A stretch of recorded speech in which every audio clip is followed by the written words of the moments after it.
Eu vou te falar, a gente estava falando no começo do programa, lembrando a história da Cíntia Abravanel, filha do Silvio Santos, mãe do Tiago Abravanel. Há um tempo atrás a gente falou, né, até dos abusos que ela sofreu e tudo mais. E a história voltou. Graças a Deus, não, ela não foi abusada, mas assim, do que aconteceu no desenrolar daqueles fatos, né?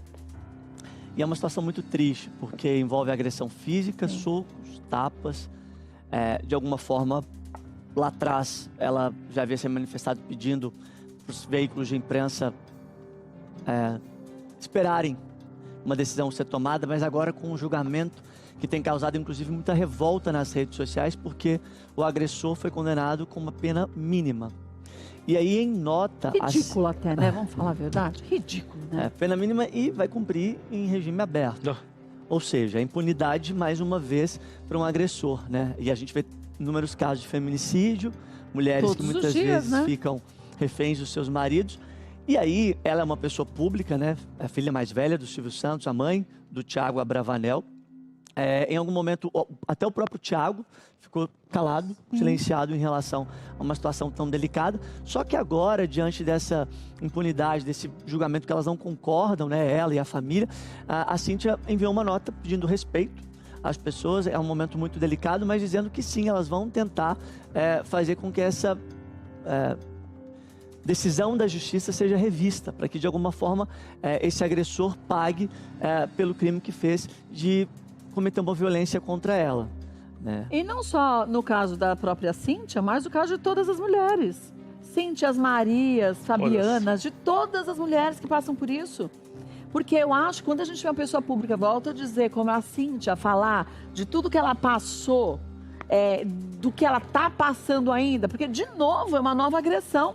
Concorda? Só que dessa vez não a agressão do ex-namorado ou ex-companheiro, a agressão do nosso sistema judiciário. Que, na verdade, mais uma vez, é uma justiça que é injusta, que não é justa. Uma vez que uma pessoa cometeu um crime, porque se está na nossa lei que é um crime, vai esperar matar para tentar resolver, depois que matou não adianta. Que é o que acontece muito, né? É o que acontece todos os dias. E aí, tá bom, a pessoa vai a julgamento, aí vai ficar o quê? Vai ter prisão domiciliar? Vai usar a tornozeleira eletrônica? Vai andar pra onde quer? Cara, tem que ser cadeia! Meu senhor, eu tava vendo esses dias, relembrando alguns casos de feminicídio. Você sabe que, infelizmente, a gente nem vê relatar tantos casos, porque passa a ser todos os dias uma centena de mulheres que são agredidas e outras que são mortas, e passou a meio que ser normal que isso aconteça. Já faz parte da sociedade. Virou rotina, normalizou. Rotina. E quando normaliza, é muito triste uma situação como essa, gente. Não pode aceitar. Hoje é a Cíntia, que ainda bem que é uma mulher que veio, podia ter ficado quieta, mas veio também falar, olha, de novo a impunidade, a gente vai também correr atrás para que isso não seja fixado como o pagamento do que ele tem que pagar pelo que ele fez. Mas acontece isso com todo mundo em toda a classe social. É triste demais. E as autoridades sempre reforçam, é importante que denuncie, que tá todo mundo denunciando. Agora é a hora das autoridades fazerem a parte delas. Olha, né? Sinceramente, em média, 4 mulheres são mortas ao dia por feminicídio no Brasil. Cada 6 horas. Medida protetiva adianta nada. Pra ser bem fofa, nada. Porque adianta? Nada, não a gente já viu histórias aqui, A pessoa tem uma tornozeleira eletrônica pra ela não poder sair, não chegar a 100 metros da outra? Não. A gente já teve tantos casos, gente. A pessoa vai, mata a ex-esposa, mata a ex-namorada na frente dos próprios filhos. Sim. E acontece o quê? A pessoa é solta depois. Lembra do Jason, que mostrou a faca no vídeo e que acabou solto já? Aconteceu o quê com ele? Tá solto na rua. Tá na rua, usando um facão dele com o que ele quiser. Então, nossa, não dá pra gente falar. É bonito a gente falar assim, temos delegacia da mulher. Temos, graças a Deus. Mas enxugar gelo lá também, o que adianta? Tem uma lei que não é colocada de uma forma efetivamente correta de proteção. Protege o quê? De uma pessoa que tem o benefício de ter uma estrutura, né, de advogados, ter recursos financeiros, que não é a realidade de muita gente no país.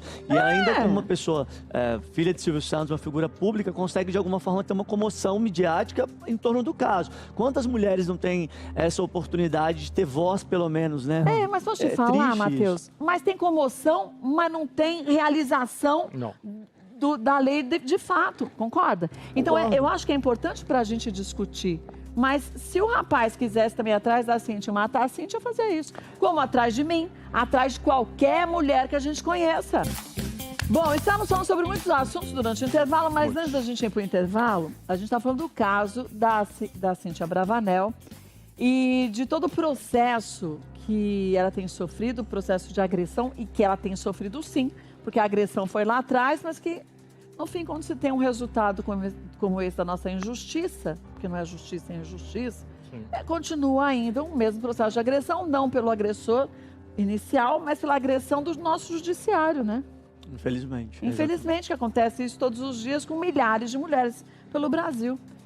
E você estava falando que ela fez um comunicado, né, Matheus? Foi um comunicado importante. O nome do agressor é Leandro Silvestre da Rocha, como consta, inclusive, no processo.